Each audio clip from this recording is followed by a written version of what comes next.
ആശ്വാസം നേടാം. ഹൃത്തിനുള്ളിൽ ജീവൻ നൽകും വചനം, തിരുവചനം. ഈശോയുടെ സ്നേഹത്തിൽ പ്രിയ സഹോദരി സഹോദരന്മാരെ, കർത്താവിൻ്റെ തിരുസാന്നിധ്യം പ്രാർത്ഥിച്ചുകൊണ്ട് നമുക്ക് ഈ വചന ശുശ്രൂഷയിലേക്ക് പ്രവേശിക്കാം. പരിശുദ്ധനായ പിതാവ് സ്വർഗീയമായ വരങ്ങളാൽ മക്കളായ നമ്മളെ നിറയ്ക്കുമെന്ന വലിയ പ്രത്യാശയോടെ അവിടുത്തോട് ചേർന്ന് നിൽക്കാം. അവിടുത്തെ പുത്രനായ യേശു ക്രിസ്തു വഴിയായിട്ട് വന്ന രക്ഷ ലോകം മുഴുവനിലും അറിയുവാനും അനുഭവിക്കുവാനും അറിയപ്പെടുവാനും ഇടവരട്ടെന്ന് പ്രാർത്ഥിക്കാം. അവിടുത്തെ വാഗ്ദാനമായ നമ്മൾ തന്നെ നിറഞ്ഞു നിൽക്കുന്ന ദൈവിക ശക്തിയായ പരിശുദ്ധാത്മാവ് എല്ലായ്പ്പോഴും എല്ലാ കാര്യങ്ങളും നമ്മളെ സഹായിക്കുമാറാകട്ടെ. പരിശുദ്ധ അമ്മയുടെ വിമല ഹൃദയത്തിലേക്ക് നമ്മളെല്ലാവരെയും സമർപ്പിച്ചുകൊണ്ട്, നന്മ നിറഞ്ഞ മറിയമേ സുസ്തി, കർത്താവ് അങ്ങയുടെ കൂടെ സ്ത്രീകളിൽ അങ്ങ് അനുഗ്രഹിക്കപ്പെട്ടവളാവുന്നു. അങ്ങയുടെ ഉദരത്തിൻ ഫലമായ ഈശോ അനുഗ്രഹിക്കപ്പെട്ടവനാവുന്നു. പരിശുദ്ധ മറിയമേ തമ്പുരാൻ്റെ അമ്മേ, പാപികളായ ഞങ്ങൾക്ക് വേണ്ടി ഇപ്പോഴും ഞങ്ങളുടെ മരണസമയത്തും തമ്പുരാനോട് അപേക്ഷിക്കണമേ. ആമേൻ. കർത്താവായ യേശു ക്രിസ്തുവിലൂടെ വന്ന രക്ഷ ലോകം മുഴുവനും അറിയുവാൻ വേണ്ടി പരിശുദ്ധാമ്മ നമ്മുടെ ശുശ്രൂഷകളെല്ലാം സഹായിക്കുമാറാകട്ടെ. നന്മ നിറഞ്ഞ മറിയമേ സുസ്തി, കർത്താവ് അങ്ങയുടെ കൂടെ സ്ത്രീകളിൽ അങ്ങ് അനുഗ്രഹിക്കപ്പെട്ടവളാവുന്നു. അങ്ങയുടെ ഉദരത്തിൻ ഫലമായ ഈശോ അനുഗ്രഹിക്കപ്പെട്ടവനാവുന്നു. പരിശുദ്ധ മറിയമേ തമ്പുരാൻ്റെ അമ്മേ, പാപികളായ ഞങ്ങൾക്ക് വേണ്ടി ഇപ്പോഴും ഞങ്ങളുടെ മരണസമയത്തും തമ്പുരാനോട് അപേക്ഷിക്കണമേ. ആമേൻ. ഈ വചനം തിരുവചനം എന്ന ശുശ്രൂഷയിലായിരിക്കുന്ന എല്ലാ മക്കളും ഷാലോമിൻ്റെ എല്ലാ ശുശ്രൂഷകളും പരിശുദ്ധ അമ്മയുടെ മാധ്യസ്ഥം വഴി കൂടുതൽ അനുഗ്രഹപ്രദമായി തീരുവാൻ, നന്മ നിറഞ്ഞ മറിയമേ സുസ്തി, കർത്താവ് അങ്ങയുടെ കൂടെ സ്ത്രീകളിൽ അങ്ങ് അനുഗ്രഹിക്കപ്പെട്ടവളാവുന്നു. അങ്ങയുടെ ഉദരത്തിൻ ഫലമായ ഈശോ അനുഗ്രഹിക്കപ്പെട്ടവനാവുന്നു. പരിശുദ്ധ മറിയമേ തമ്പുരാൻ്റെ അമ്മേ, പാപികളായി ഞങ്ങൾക്ക് വേണ്ടി ഇപ്പോഴും ഞങ്ങളുടെ മരണസമയത്തും തമ്പുരാനോട് അപേക്ഷിക്കണമേ. ആമേൻ. വിശുദ്ധ യൗസേ പിതാവേ, ഞങ്ങൾക്ക് വേണ്ടി അപേക്ഷിക്കണമേ. വിശുദ്ധ ഫ്രാൻസിസ് അസീസി, ഞങ്ങൾക്ക് വേണ്ടി അപേക്ഷിക്കണമേ. വിശുദ്ധ ക്ലാരയെ, ഞങ്ങൾക്ക് വേണ്ടി അപേക്ഷിക്കണമേ. വിശുദ്ധ പാതിരി പിയോയെ, ഞങ്ങൾക്ക് വേണ്ടി അപേക്ഷിക്കണമേ. വിശുദ്ധ അൽഫോൻസാമെ, ഞങ്ങൾക്ക് വേണ്ടി അപേക്ഷിക്കണമേ. നിത്യം പിതാവും പുത്രനും പരിശുദ്ധാത്മാവുമായ സർവേശ്വര എന്നേക്കും ആമേൻ. പ്രിയമുള്ളവരെ, വിശുദ്ധ പൗലോസ്ലീഹ കൊളോസ്യർഗഴി ലേഖനത്തിലെ 1-ാം അധ്യായത്തിലെ 27-ാമത്തെ വാക്യം, അവിടെ ഇങ്ങനെയാണ് നമ്മൾ വായിക്കുന്നത്: മഹത്വത്തെക്കുറിച്ചുള്ള പ്രത്യാശയായ ക്രിസ്തു നിങ്ങളിൽ ഉണ്ട് എന്ന് തന്നെ. ഈ ക്രിസ്തുവിൻ്റെ സാന്നിധ്യം ഓർക്കുവാൻ, അനുഭവിക്കുവാൻ നമുക്കിടയാകട്ടെ. എന്നെ ശ്രമിക്കുന്ന നിങ്ങളുടെ അടുക്കൽ ആരെങ്കിലും ഉണ്ടെങ്കിൽ അവരോട് സ്നേഹത്തോടെ ആശംസിക്കാം. ഈശോ മിശിഹായിക്ക് സ്തുതിയായിരിക്കട്ടെ. പ്രിയമുള്ളവരെ, ഇന്നത്തെ ഈ വചന ശുശ്രൂഷയിൽ നമ്മൾ ധ്യാന വിഷയമായി എടുക്കുന്നത് വിശുദ്ധ യോഹന്നാൻ്റെ സുവിശേഷം 21-ാം അധ്യായത്തിലെ 3-4 തിരുവചനമാണ്. അവിടെ ഇങ്ങനെയാണ് നമ്മൾ വായിക്കുന്നത്: ശിമയോൻ പത്രോസ് പറഞ്ഞു, ഞാൻ മീൻ പിടിക്കാൻ പോവുകയാണ്. അവർ പറഞ്ഞു, ഞങ്ങളും നിന്നോടുകൂടെ വരുന്നു. അവർ പോയി വള്ളത്തിൽ കയറി. എന്നാൽ ആ രാത്രിയിൽ അവർക്കൊന്നും കിട്ടിയില്ല. ഉഷസ്സായപ്പോൾ യേശു കടൽക്കരയിൽ വന്നു നിന്നു. എന്നാൽ അത് യേശുവാണെന്ന് ശിഷ്യന്മാർ അറിഞ്ഞില്ല. യേശു അവരോട് ചോദിച്ചു, കുഞ്ഞുങ്ങളെ, നിങ്ങളുടെ അടുക്കൽ മീൻ വല്ലതുമുണ്ടോ? ഇല്ല എന്ന് അവർ ഉത്തരം പറഞ്ഞു. അവൻ പറഞ്ഞു, വള്ളത്തിൻ്റെ വലതുവശത്ത് വലയിടുക, അപ്പോൾ നിങ്ങൾക്ക് കിട്ടും. ഉദ്ധാനം ചെയ്ത ഈശോ പല സന്ദർഭങ്ങളിലായിട്ട് ശിഷ്യന്മാർക്ക് പ്രത്യക്ഷപ്പെടുന്നുണ്ട് എന്ന് നമുക്കറിയാം. ഓരോ പ്രാവശ്യം കാണുമ്പോഴും അവർ ചിലപ്പോൾ ഭയപ്പെട്ടു, ചിലപ്പോൾ അത്ഭുതപ്പെട്ടു, ചിലപ്പോൾ വിശ്വസിക്കാൻ സാധിച്ചില്ല. ഇങ്ങനെ സമ്മിശ്രിതമായ പ്രതികരണങ്ങളാണ് അവരുടെ ജീവിതത്തിൽ ഉണ്ടായതെന്നും വേദപുസ്തകം നമ്മോട് പറയുകയാണ്. ഒരുപക്ഷെ 4 സുവിശേഷങ്ങളുടെ അവസാനം അധ്യായം 21-ാം യോഹന്നാൻ്റെ 21-ലേക്ക് എത്തുമ്പോൾ ഈശോയുടെ ഉദ്ധാനം ചെയ്ത ഈശോയുടെ, ഉദ്ധിതനായ ഈശോയുടെ പ്രത്യക്ഷപ്പെടലിൻ്റെ അവസാന സന്ദർഭമാണ് എന്നും കൂടെ നമ്മൾ ഈ വചനത്തെ ഓർക്കേണ്ടതാണ്. അപ്പം അതുവരെയുള്ള യേശുവിൻ്റെ പ്രത്യക്ഷപ്പെടലുകൾ ശിഷ്യന്മാരെ വിശ്വാസത്തിലേക്ക് നയിക്കാൻ പര്യാപ്തമായിരുന്നു എന്ന് ചോദിച്ചാൽ സംശയമുണ്ട്. ഏതായാലും അല്ല എന്ന് പറയാനാണ് ഇപ്പോൾ ഞാൻ ആഗ്രഹിക്കുന്നത്. കാരണം ഈ 3 വർഷം ജീവിച്ച് ഈശോയെ മനസ്സിലാക്കി എന്ന് കരുതിയിട്ടും ഉദ്ധാനം ചെയ്ത ഈശോയെ ഒരുപക്ഷെ അവർ കണ്ടിട്ടുണ്ടോ ഈ സന്ദർഭത്തിൽ നിന്ന് അറിയത്തില്ല. അതിലിവിടെയാണ് ഇവിടെ കാണുന്നത് വരെ എന്ന് നമുക്ക് കരുതാം. ഇപ്പം ഇന്ന് ഈ സുവിശേഷ ഭാഗത്ത് അതുവരെ അവർ ശിഷ്യന്മാർ ഈശോയെ കണ്ടില്ല എന്ന് കരുതുകയാണെങ്കിൽ, ഈ ഏതാനും ദിവസമായി ഈശോയെ കാണാതിരുന്ന ശിഷ്യന്മാർ, അത് പ്രത്യേകിച്ച് പത്രോസ്, പഴയ ജീവിത വഴിയിലേക്ക് പോവുകയാണ്, പഴയ ഉപജീവന മാർഗത്തിലേക്ക് പോവുകയാണ്. കാരണം കഴിഞ്ഞ 3 വർഷമായിട്ട് അവർക്ക് വലിയ അല്ലലില്ലാതെ ജീവിക്കാൻ സാധിച്ചു. കാര്യമായി ഇത്തരത്തിലുള്ള അധ്വാനത്തിലേക്ക് പോകേണ്ടി വന്നിട്ടില്ല. ഈശോ അവർക്ക് അത്യാവശ്യമുള്ള ഭക്ഷണം ക്രമീകരിച്ചിട്ടുണ്ട്, അല്ലെങ്കിൽ അത്യാവശ്യ ഘട്ടങ്ങളിൽ അത്ഭുതം ഈശോ പ്രവർത്തിച്ചിട്ടുമുണ്ട്. അപ്പം ഇതെല്ലാം അങ്ങ് തീർന്നു. ഒരുപക്ഷെ ഇനി ഈശോനെ കാണാതിരുന്നിട്ട് ഏതാനും ദിവസങ്ങളായി, അഥവാ ചിലപ്പോൾ അവർ ഈശോ കണ്ടിട്ടുണ്ട്, പക്ഷെ അവർക്കത്ര വിശ്വാസത്തിലേക്ക് വന്നില്ല. ഇപ്പോൾ അവർ തിരിച്ചു പോവുകയാണ്. പത്രോസ് പറയുന്നു, ഞാൻ മീൻ പിടിക്കാൻ പോവുകയാണ്. പത്രോസ് പോവുകയാണെങ്കിൽ പിന്നെ കൂടുതൽ പോകാണ്ടിരിക്കുമോ? നല്ല ശിഷ്യന്മാരാണ്, നല്ല അനുയായികളാണ്. അവർ പറഞ്ഞു, ഞങ്ങളും പോരുകയാണ്. തിരിച്ചു പോക്കാണത്. എന്തിലേക്കുള്ള തിരിച്ചുപോക്ക്? ലൂക്കായുടെ സുവിശേഷം 5-ാം അധ്യായത്തിൽ നമ്മൾ സമാനമായൊരു സംഭവം കാണുന്നുണ്ട്. അന്ന് ശിഷ്യന്മാരെ ഈശോ വിളിച്ചിട്ടില്ല. അതിൻ്റെ ഒരുക്കമാണ് ഒരു മീൻപിടുത്തം. ഇപ്പോൾ 2 സന്ദർഭത്തിലും മീൻപിടുത്ത സന്ദർഭത്തിലൂടെയാണ് ഈശോ ശക്തമായ ഇടപെടൽ നടത്തുന്നത്. അല്ല, ആദ്യത്തേത് നമ്മൾ പറഞ്ഞതുപോലെ ലൂക്കായുടെ സുവിശേഷം 5-ാം അധ്യായത്തിൽ പത്രോസ് രാത്രി മുഴുവനും വലയെറിഞ്ഞിട്ട് മീൻ കിട്ടിയിട്ടില്ല. അങ്ങനെ ഇരിക്കെ ഈശോ അവരുടെ അടുക്കലേക്ക് വന്നിട്ട് ചോദിച്ചു, വല്ലതും കിട്ടിയോ? ഇല്ല എന്ന് അവൻ പറഞ്ഞു. ഉടനെ പറഞ്ഞു, ആഴത്തിലേക്ക് വലയിറക്കുക. ഉടനെ പത്രോസ് പറഞ്ഞു, രാത്രി മുഴുവൻ അധ്വാനിച്ചിട്ടും എനിക്കൊന്നും കിട്ടിയില്ല, എങ്കിലും നീ പറഞ്ഞതനുസരിച്ച് ഞാൻ വലയിറക്കാം. വലയിറക്കിയപ്പോൾ വളരെയേറെ മത്സ്യങ്ങൾ അവർക്ക് ലഭിച്ചു. പിന്നെ വല കീറിയ കാര്യവും അടുത്തുള്ള ശിഷ്യന്മാർ സെബെദീപുത്രന്മാരായ യാക്കോബും യോഹന്നാനും വന്ന് വല വലിച്ചു കയറ്റിയ കാര്യമൊക്കെ പിന്നെ പറയുന്നുണ്ട്. അതിന് ശേഷം അതിൻ്റെ അവസാന ഭാഗത്തേക്ക് എത്തുമ്പോൾ നമ്മൾ കാണുകയാണ് 10-ാം അധ്യായം, ലൂക്കായുടെ സുവിശേഷം 5-ാം അധ്യായത്തിലെ 10-ാമത്തെ വാക്യം. 10-ാമത്തെ വാക്യത്തിൽ യേശു ശിമയോനോട് പറഞ്ഞു, ഭയപ്പെടേണ്ട, നീ ഇപ്പോൾ മുതൽ മനുഷ്യരെ പിടിക്കുന്നവനാകും. വള്ളങ്ങൾ കരയ്ക്ക് അടുപ്പിച്ചതിന് ശേഷം എല്ലാം ഉപേക്ഷിച്ച് അവർ അവനെ അനുഗമിച്ചു. ഇതാണ് തെരഞ്ഞെടുപ്പ്, ഇതാണ് ദൈവവിളിയുടെ ഒരു ഘട്ടം, ആരംഭം എന്ന് പറയാം. അവരെല്ലാം ഉപേക്ഷിച്ച് അവനെ അനുഗമിച്ചു. ഇങ്ങനെ എല്ലാം ഉപേക്ഷിച്ച് യേശുവിനെ അനുഗമിച്ച വ്യക്തികൾ പിന്നെ എന്തുകൊണ്ട് തിരികെ പോയിട്ടുണ്ട്? കൃത്യമായ ഉത്തരം നമുക്കറിയത്തില്ലെങ്കിലും നമ്മുടെയൊക്കെ ജീവിതം അതിന് ഉദാഹരണം തന്നെയാണ്. ഞാനും നിങ്ങളും എത്രയോ വട്ടം ഇങ്ങനെ ഉപേക്ഷിച്ചതിലേക്ക്, വേണ്ടെന്ന് വെച്ചതിലേക്ക് നമ്മൾ തിരികെ പോയിട്ടുണ്ട്. മാനസാന്തരപ്പെട്ടു എന്ന് നമ്മൾ കരുതുന്ന ചില മേഖലകൾ, ഉപേക്ഷിച്ചു എന്ന ചില പാപ സ്വഭാവങ്ങൾ, വേണ്ട എന്ന് വെച്ച ചില സുഖ അനുഭവങ്ങൾ, അതിലേക്ക് വീണ്ടും നമ്മൾ മടങ്ങിപ്പോയിട്ടുണ്ടെന്നുള്ള സത്യം തന്നെയാണ്. അപ്പോൾ ഇതൊരു മനുഷ്യൻ്റെ അനുഭവമാണ്. ഏതൊരു മനുഷ്യൻ്റെയും സംഭവിക്കാവുന്ന സാധ്യതയാണ് ഉപേക്ഷിച്ചതിലേക്കുള്ള തിരികെ പോക്ക്. അത് പലപ്പോഴും അത് പാപത്തിലേക്കും അശുദ്ധിയിലേക്കും തിന്മയിലേക്കുമാണ് എന്നും കൂടെ നമ്മൾ ഓർക്കണം. അതുകൊണ്ടാണല്ലോ മിക്കവാറും നമ്മൾ കൂടെ കുമ്പസാരിക്കുന്നത്. എന്നെ ശ്രമിക്കുന്ന പ്രിയപ്പെട്ട സഹോദരി സഹോദരന്മാരെ, നിങ്ങൾ ആത്മശോധന ചെയ്യുക. നമ്മൾ ഏതെല്ലാം പാപങ്ങൾ ഉപേക്ഷിച്ചുകൊണ്ടാണ് ഒരു കുമ്പസാരം നടത്തിയത്? അടുത്ത കുമ്പസാരത്തിലേക്ക് വരുമ്പോൾ മിക്കവാറും അതിൽ ചില പാപങ്ങളെങ്കിലും നമ്മൾ ആവർത്തിക്കുന്നില്ലേ? എന്ന് പറഞ്ഞാൽ ഇന്ന് ഞാൻ കുമ്പസാരിച്ചപ്പോൾ ഈ പാപങ്ങളെ ഞാൻ ഉപേക്ഷിച്ചു, അതാണല്ലോ കുമ്പസാരത്തിൻ്റെ അർത്ഥം. അങ്ങനെ ആ പാപങ്ങൾ ഉപേക്ഷിച്ച് ഞാൻ ഏറ്റുപറഞ്ഞു, പാപമോചനം കിട്ടി.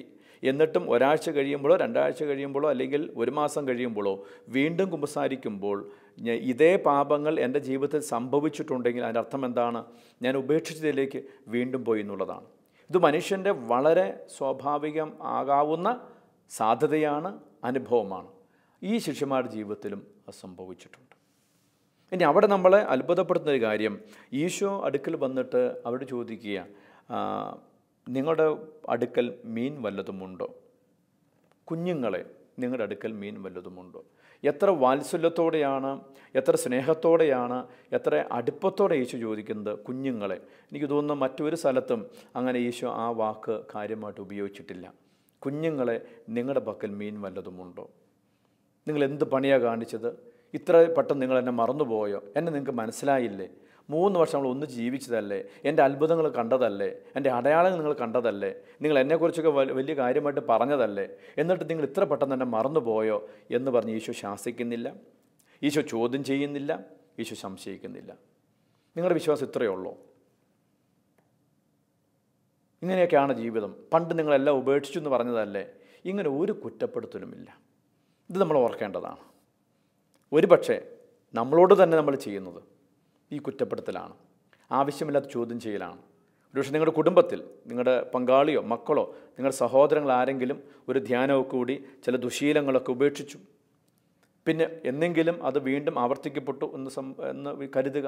നമ്മുടെ പ്രതികരണം എന്തായിരിക്കും? നമ്മൾ പറയും, ഞാൻ കരുതി വലിയ മാനസാന്തരം ഉണ്ടായിരുന്നു, വലിയ ധ്യാനം കൂടിയ ആളാണ്, എന്തൊരു തീക്ഷ്ണതയായിരുന്നു, ഇപ്പോൾ എന്ത് വീണ്ടും പഴയപടി, വീണ്ടും പഴയതിലും മോശമായി. ഇത്തരത്തിലുള്ള പ്രതികരണങ്ങളും ഇത്തരത്തിലുള്ള ചില പെരുമാറ്റങ്ങളും ഒക്കെയാണ് നമ്മുടെയൊക്കെ സ്വാഭാവികമായ രീതിയെങ്കിൽ ഈശോ അങ്ങനെയല്ല. ഈശോയുടെ മനോഭാവം കുറേയൊക്കെ നമ്മളും സ്വീകരിക്കേണ്ടതാണെന്ന് എനിക്ക് തോന്നുന്നു. മറ്റുള്ളവർക്ക് എന്തെങ്കിലും വീണ്ടുമുള്ള വീഴ്ചകൾ വന്നിട്ടുണ്ടെങ്കിൽ, ചില പരാജയങ്ങൾ വീണ്ടും വന്നിട്ടുണ്ടെങ്കിൽ അതിനെ കുത്തിനോവിപ്പിക്കുകയല്ല, അതിനെ ഭാരപ്പെടുത്തുകയല്ല, അതും വെച്ചുകൊണ്ട് അവരെ അസ്വസ്ഥപ്പെടുത്തുകയല്ല, അവരെ കളിയാക്കുകയല്ല, അവരെ പുച്ഛിക്കുകയല്ല വേണ്ടത്. ഈശോയുടെ ഈ മനോഭാവത്തോടെ അല്പം കൂടെ വാത്സല്യത്തോടെ. എൻ്റെ കൂട്ടത്തിലുള്ള പാട്ടുകാരനോട് ഒരു ആത്മീയ ഗുരു പറഞ്ഞ പോലെയാണ്, സ്നേഹം കൊണ്ട് മാത്രമേ നമുക്കൊരാളെ കീഴ്പ്പെടുത്താൻ സാധിക്കുകയുള്ളൂ. അവൻ്റെ അപ്പൻ വളരെ മദ്യപാന അടിമയായിരുന്നു, എല്ലാം നശിപ്പിച്ച വ്യക്തിയാണ്, ഒത്തിരി സമ്പത്തുണ്ടായിരുന്നു, വീട്ടിൽ ഭയങ്കര ദുരിതമാണ്, കഷ്ടപ്പാടാണ്, അവൻ്റെ അമ്മയ്ക്കും മക്കൾക്കും ഒന്നും സ്വസ്ഥമായിട്ട് കടന്നുറങ്ങാൻ പറ്റുന്നില്ല. അങ്ങനെ ഒത്തിരിയധികം ദുരിതങ്ങളും ദുരന്തങ്ങളും നഷ്ടങ്ങളും വരുത്തിയ വ്യക്തിയാണ് ഈ അപ്പൻ. എന്നിട്ട് അപ്പൻ ഒരിക്കൽ നാട് വിട്ടുപോയി. അതിനുശേഷം ഇവൻ അറിയുന്നു ഒരു വർഷത്തോളം ആകുമ്പോഴത്തേക്ക് അപ്പൻ ഇന്ന സ്ഥലത്തുണ്ടെന്ന്. അപ്പോൾ അപ്പനെ കൂട്ടിക്കൊണ്ട് വരണമോ? ഒത്തിരി ആൾക്കാർ പറഞ്ഞു അപ്പനെ തിരിച്ച് വിളിക്കണ്ട, അപ്പൻ അനുഭവിക്കട്ടെ. അപ്പോൾ ഈ ആത്മീയ ഗുരു പറഞ്ഞു, നിനക്ക് 5 സെൻറ്റ് സ്ഥലമുണ്ടെങ്കിലും അത് വിറ്റ് നിന്റെ അപ്പനെ നീ കൂട്ടിക്കൊണ്ട് വരണം. അദ്ദേഹം പറഞ്ഞ വാക്കിതാണ്, സ്നേഹം കൊണ്ട് മാത്രമേ ഒരാളെ നമുക്ക് നേടിയെടുക്കാൻ സാധിക്കുകയുള്ളൂ. പ്രിയപ്പെട്ട ഒരു ഈശോ അത് തന്നെയാണ്. ഈശോ സ്നേഹം കൊണ്ട് മാത്രമാണ് ഈ ശിഷ്യന്മാരെ നേടിയത്. ഈശോ സ്നേഹം കൊണ്ട് മാത്രമാണ് നമ്മൾ ഓരോരുത്തരെയും നേടിക്കൊണ്ടിരിക്കുന്നതും നേടാൻ ശ്രമിക്കുന്നതും. എൻ്റെയും നിങ്ങളുടെ ശൈലികൾ, എൻ്റെ നിങ്ങളുടെ ജീവിതം, എൻ്റെ നിങ്ങളുടെ പെരുമാറ്റം, എൻ്റെ നിങ്ങളുടെ സ്വഭാവം വെച്ച് നോക്കുവാണെങ്കിൽ നമുക്കറിയാം, ഉപേക്ഷിക്കാം. ഒരു പ്രയോഗമുണ്ട്, പുകഞ്ഞ കൊള്ളി പുറത്ത്. ഇതാണ് സാധാരണഗതിയിൽ കാണുക. അതുകൊണ്ട് ധൂർത്തപുത്രൻ്റെ ഉപമ പറയുമ്പോഴും ആ പിതാവിൻ്റെ വാത്സല്യം പറഞ്ഞു തരികയാണ് ഈശോ. ആ മകൻ ചെയ്തത് തോന്നിവാസമാണെന്നും തെമ്മാടിത്തരമാണെന്നും തിന്മയാണെന്നും നമുക്കെല്ലാവർക്കും അറിയാം. പക്ഷേ ആ തിന്മ ചെയ്ത വ്യക്തിയോട് ആ പിതാവ് കാണിക്കുന്ന വാത്സല്യമാണ് ശരിക്കും അവനെ വീണ്ടെടുക്കുന്നത്. ഇതുപോലെ തന്നെ ഈശോ ഈ ശിഷ്യന്മാർ അവരുപേക്ഷിച്ച വള്ളം എടുത്തുകൊണ്ട് അവരുപേക്ഷിക്കുന്ന മീൻപിടുത്തത്തിലേക്ക് എന്തെല്ലാം വേണ്ടെന്ന് വെച്ചുവോ അതിലേക്ക് വീണ്ടും പോയപ്പോൾ ഒരുപക്ഷെ നമ്മുടെയൊക്കെ ജീവിതത്തിൽ പാപത്തിൻ്റെ ആവർത്തനം എന്ന് വേണമെങ്കിൽ പറയാം, ഉപേക്ഷത്തിലേക്കുള്ള മടങ്ങിപ്പോക്ക്. അങ്ങനെ സംഭവിക്കുമ്പോഴും ഈശോ അവരെ ശാസിക്കുന്നില്ല, ഈശോ അവരെ കുറ്റപ്പെടുത്തുന്നില്ല. ഈശോ അവിടെ സ്നേഹത്തോടെ കുഞ്ഞുങ്ങളെ വല്ലതുമുണ്ടോ എന്ന് ചോദിക്കുകയാണ്. അവരൊന്നും കിട്ടിയില്ല. ഉടനെ ഈശോ പറഞ്ഞു, നിങ്ങൾ വള്ളത്തിൻ്റെ വലതുവശത്ത് വലയിറക്കുക. അവർ വലയിട്ട് വന്നും സമൃദ്ധമായി മീനുണ്ടായെന്നും നമ്മൾ പറയുകയാണ്. അപ്പോൾ എവിടെയാണ് ഒന്നാം ദൈവവിളി ആരംഭിച്ചത്, ഒന്നാം ഘട്ടം ആരംഭിച്ചത്, അതേ അനുഭവം തന്നെ ഈ 2ാം ഘട്ടത്തിലേക്ക് അവരെ കൊണ്ടുവരികയാണ്. ഈ 2ാം മീൻപിടുത്തത്തിലൂടെയാണ് ശരിക്കും പറഞ്ഞ ശിഷ്യന്മാർ മറ്റൊരു തലത്തേക്ക് ഉയർപ്പെടുന്നത്. പിന്നീട് നമ്മൾ കാണുന്നു പെന്തക്കോസ്തയും അനുബന്ധ അനുഭവങ്ങളുമാണ്. അപ്പോൾ അതുകൊണ്ട് ഒരു പ്രത്യാശ നമുക്കിത് തരികയാണ്. നമ്മൾ ഉപേക്ഷിച്ച ചില സ്വഭാവത്തിലേക്ക് വീണ്ടും പോയാൽ കൂടിയും, പോകാൻ വേണ്ടിയല്ല, പോയാൽ കൂടിയും ഈശോ നമ്മോട് കാണിക്കുന്ന കാരുണ്യം അനുഭവിക്കാൻ തയ്യാറാണെങ്കിൽ നമുക്ക് തിരിച്ചുവരവ്, ശാശ്വതമായ തിരിച്ചുവരവ് സാധ്യമാണ്. അപ്പോൾ ഇവർ പറയുകയാണ്, നീ ആരാണ്, നിന്നെ കണ്ട് ഞങ്ങൾക്ക് പരിചയമൊന്നുമില്ല, നീ വലയിറക്കുന്ന പ്രശ്നമില്ല, ഞങ്ങൾ വലയിട്ടിട്ട് ഒന്നും കിട്ടിയിട്ടില്ല, പിന്നെ നീ പറഞ്ഞോട്ട് ഞങ്ങൾ ചെയ്യാൻ പോകുന്നില്ല. ആ രീതിയിലുള്ള ഒരു മർക്കടമുഷ്ടിയോ ഒരു എതിർപ്പിൻ്റെ സ്വഭാവമോ ഒരു മനുഷ്യൻ എടുത്താൽ അയാൾക്ക് രക്ഷയുടെ അനുഭവം അസാധ്യമാണ്. മറിച്ച് പത്രോസ് ചോദിക്കുന്നു, കർത്താവെ എത്ര പ്രാവശ്യം ക്ഷമിക്കണം? ഈശോ പറയുന്നത് 770 പ്രാവശ്യം. ഒരു മനുഷ്യനായ പത്രോസിനോട് 770 എന്ന് പറയുന്ന ഒരു ഗണിതത്തിലേക്ക് ഈശോ വരികയാണെങ്കിൽ തീർച്ചയായിട്ടും ഈശോ എത്ര പ്രാവശ്യമായിരിക്കും? അപ്പോൾ ഈ 3 വർഷം കൂട്ടിപ്പിടിച്ച് നടത്തി എല്ലാവിധ കാര്യങ്ങളും അവരെ ഏൽപ്പിച്ച്, അധികാരവും ഏൽപ്പിച്ച്, താക്കോലും ഏൽപ്പിച്ച് ഈശോ മടങ്ങിപ്പോവുകയാണെങ്കിൽ കൂടിയും, മടങ്ങിപ്പോയ ഈശോ എന്ന് പറയാം. പക്ഷേ ഇവിടെ വീണ്ടും അവർ തങ്ങളുടെ അസ്തിത്വം, തങ്ങളുടെ ദൈവവിളി നഷ്ടപ്പെടുത്തിക്കൊണ്ട് തന്നിഷ്ടപ്രകാരം പഴയതിലേക്ക് പോകാൻ ശ്രമിച്ചപ്പോഴും അവരെ കുഞ്ഞുങ്ങളെ എന്ന് വിളിച്ച്, മക്കളെ എന്ന് വിളിച്ച് വാത്സല്യത്തോടെ ചേർത്ത് നിർത്തുകയും വിളിച്ചവൻ വിശ്വസ്തനാണെന്ന് ഒരിക്കൽ കൂടെ ഓർമ്മിപ്പിക്കുകയും ചെയ്യുകയാണ്. അപ്പം ശിഷ്യന്മാർ യേശുവിനെ ഉപേക്ഷിച്ച് പോയാലും ഈശോ ശിഷ്യന്മാരെ ഉപേക്ഷിക്കുന്നില്ല. നമ്മുടെ ജീവിതത്തിൽ നമ്മുടെ ദൈവവിളി, അത് ഏത് ജീവിതാന്തസ്സുമാകട്ടെ, അത് നമ്മൾ ഉപേക്ഷിക്കാൻ ശ്രമിച്ചാലും ഉപേക്ഷിച്ച് പോയാലും ദൈവം അതിൽ വിശ്വസ്തനാണ്. ദൈവം നമ്മളെ കൈവിടുന്നില്ല. നമ്മൾ എങ്ങനെ ജീവിക്കുമ്പോഴും ദൈവത്തിനൊറ്റ ആഗ്രഹമുള്ളൂ, നമ്മൾ ദൈവത്തിൻ്റെ ഭവനത്തിലേക്ക്, ദൈവത്തിൻ്റെ കൃപയിലേക്ക്, ദൈവത്തിൻ്റെ കൂട്ടായ്മയിലേക്ക് മടങ്ങി വരണം. അല്ലാതെ നമ്മുടെ വീടുകളിൽ നമ്മളെടുക്കുന്ന നിലപാട് പോലെ കർക്കശമായ പട്ടാളച്ചിട്ടോടു കൂടിയ ചില ശൈലികളല്ല. ഇനി പറഞ്ഞിട്ട് കാര്യമില്ല, ഇനി ഉപദേശിച്ചിട്ട് കാര്യമില്ല, എത്ര ധ്യാനത്തിന് വിട്ടു. ഈ അടുത്തിടയ്ക്ക് ഒരു അമ്മച്ചി വന്ന് കുർബാന ചെല്ലാൻ വേണ്ടി പണം തന്നു. എന്നിട്ട് പറയുകയാണ്, മകന് ഇപ്പോൾ റീ അഡിക്ഷൻ സെൻ്ററിലേക്ക് വിട്ടിരിക്കുകയാണ്. പല സ്ഥലത്തും കൊണ്ടുപോയി, പല ഡി അഡിക്ഷൻ സെൻ്ററിൽ കൊണ്ടുപോയി ട്രീറ്റ്മെൻറ്റ് നടത്തി. പക്ഷേ കുറച്ച് നാൾ നിർത്തും, പിന്നെ എന്തെങ്കിലും പ്രശ്നം വരും, വീണ്ടും കുടിക്കും. അത് അച്ഛൻ കാര്യമായിട്ട് പ്രാർത്ഥിക്കണം. പലപ്പോഴായിട്ട് ആവർത്തിക്കുന്ന കാര്യമാണ്. അതിൻ്റെ കണ്ണുനീരും വേദനയും കണ്ട് ഞാൻ ഓർക്കുന്നു, ഒരുപക്ഷെ ദൈവം ഇടപെടുമായിരിക്കും ഇപ്രാവശ്യമെങ്കിലും. അപ്പം ചിലർ മദ്യപാനമോ മറ്റെന്തെങ്കിലും ദുശീലങ്ങളോ ദുസ്വഭാവങ്ങളാകട്ടെ വേണ്ടാന്ന് വെച്ചു, കുറച്ച് നാൾ പിടിച്ചു നിന്നു, അത്രയെങ്കിലും ആകട്ടെ. ഒരിക്കൽ കൂടെ വീണുപോയതിൻ്റെ പേരിൽ അവരെ നമ്മൾ ഭത്സിക്കുകയോ അവരെ നമ്മൾ ഒഴിവാക്കുകയോ അവരെ നമ്മൾ കുത്തിനോവിക്കുകയല്ല വേണ്ടത് എന്നും കൂടെ നമുക്ക് ഓർക്കാം. പ്രിയപ്പെട്ടവരെ, നമ്മുടെ അനുദിന ജീവിതത്തിൽ, നമ്മുടെ ബന്ധങ്ങളിൽ, നമ്മുടെ സൗഹൃദങ്ങളിൽ, നിങ്ങളുടെ കുടുംബത്തിൽ ഇത്തരത്തിലുള്ള ചില അനുഭവങ്ങൾ ഉണ്ടാകാനുള്ള സാധ്യതയുണ്ട്. അപ്പോൾ യേശുവിൻ്റെ ഈ ഒരു മനോഭാവം നമ്മുടെ ഉള്ളിൽ രൂപപ്പെടട്ടെ.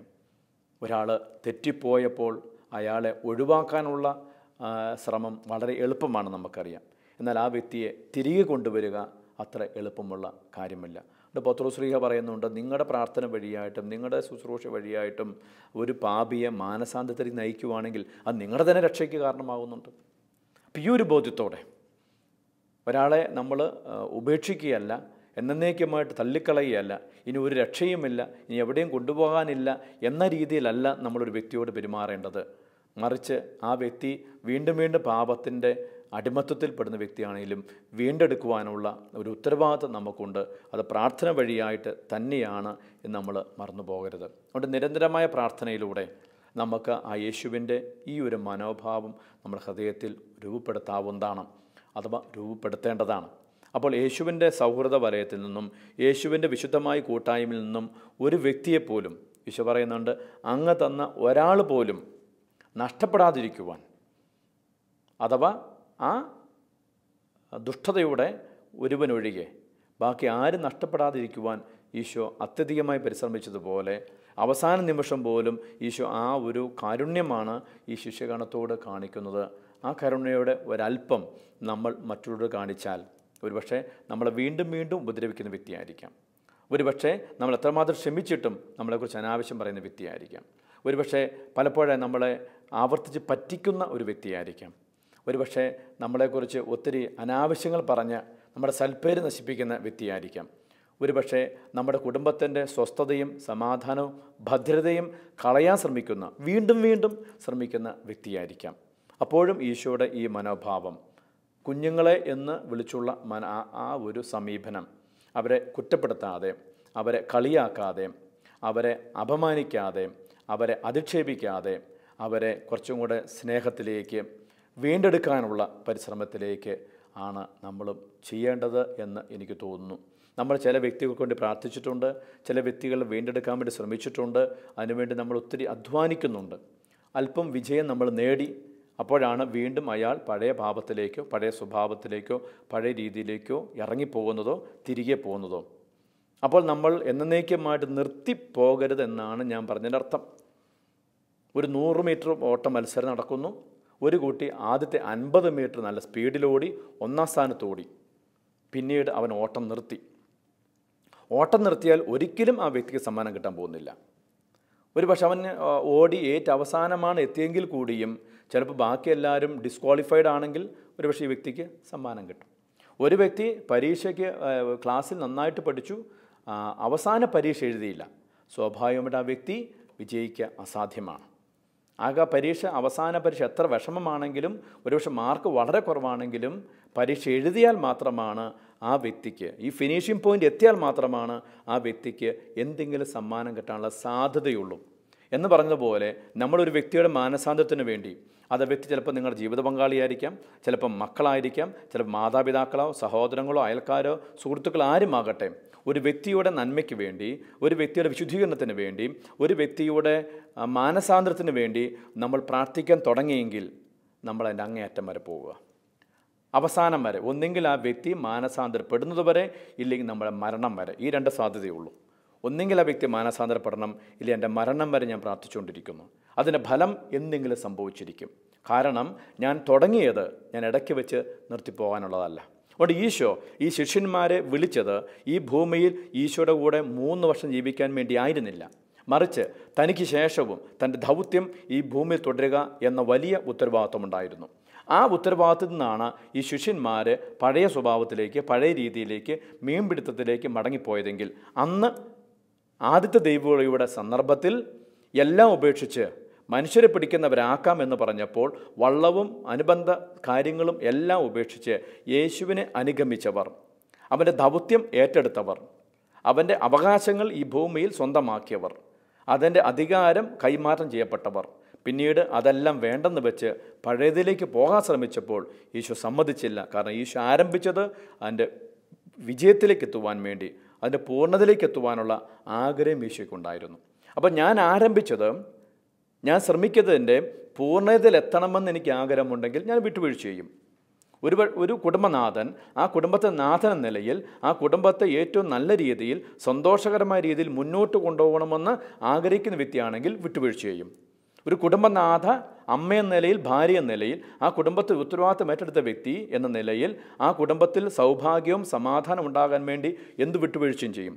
ഒരു ഭാര്യ ഭർത്താവോ അവിടെ കുടുംബജീവിതം എന്ന ദൗത്യം അതിൻ്റെ പൂർണ്ണതയിൽ എത്തിക്കണമെങ്കിൽ, അതിൻ്റെ സന്തോഷത്തിൻ്റെ പൂർണ്ണതയിൽ എത്തിക്കണമെങ്കിൽ അവർ വിട്ടുവീഴ്ച ചെയ്യും, അവർ ക്ഷമിക്കും, അവർ അധ്വാനിക്കും, അവർ പ്രാർത്ഥിക്കും.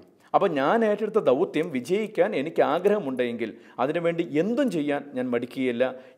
ഏതറ്റം വരെ സഹിക്കുവാനും ക്ഷമിക്കുവാനും വിട്ടുവീഴ്ച ചെയ്യാനും ഞാൻ തയ്യാറാകും. ഈശോ സംബന്ധിച്ചതായിരുന്നു. പിതാവ് ദൈവം ഏൽപ്പിച്ച ദൗത്യമാണ് ഈ 11 പേരെയും കൊണ്ട് 12 പേരെയും കൊണ്ട് സുവിശേഷം അറിയിക്കുക എന്നുള്ളത്. ആ ദൗത്യത്തിൽ നിന്നും അവർ പിന്മാറാൻ ശ്രമിച്ചപ്പോൾ ഈശോ കുറ്റപ്പെടുത്തിയിരുന്നെങ്കിൽ പിന്നെ ഒരിക്കലും അത് മുന്നോട്ട് പോവില്ലായിരുന്നു. മറിച്ച് ഈശോ തൻ്റെ ദൗത്യത്തിൻ്റെ ഉത്തരവാദിത്വം ഏറ്റെടുത്തുകൊണ്ട് അവരെന്തൊക്കെ ചെയ്താലും ഇവരെ കൊണ്ട് വേണം ഇതെല്ലാം ചെയ്യിപ്പിക്കാൻ എന്ന ഒരു വലിയ ഉറപ്പുള്ളതുകൊണ്ട് ഈശോ അവരുടെ അങ്ങേയറ്റം കരുണ കാണിക്കുന്നു, അങ്ങേയറ്റം വിട്ടുവീഴ്ച കാണിക്കുന്നു, അങ്ങേയറ്റം വാത്സല്യം കാണിക്കുന്നു. ആ വാത്സല്യത്തിൽ, ആ ഈശോയുടെ വലിയ കാരുണ്യത്തിൽ, സ്നേഹത്തിൽ ഒരുപക്ഷെ അവരുടെ മനസ്സ് അലിഞ്ഞ് എല്ലാം ഇല്ലാതായി ഒരു പുതിയ വ്യക്തികളായി പെന്തക്കോസ്തയിലൂടെ രൂപാന്തരപ്പെടുകയാണ്. ഇത് നമ്മുടെ ദൗത്യമാണ്.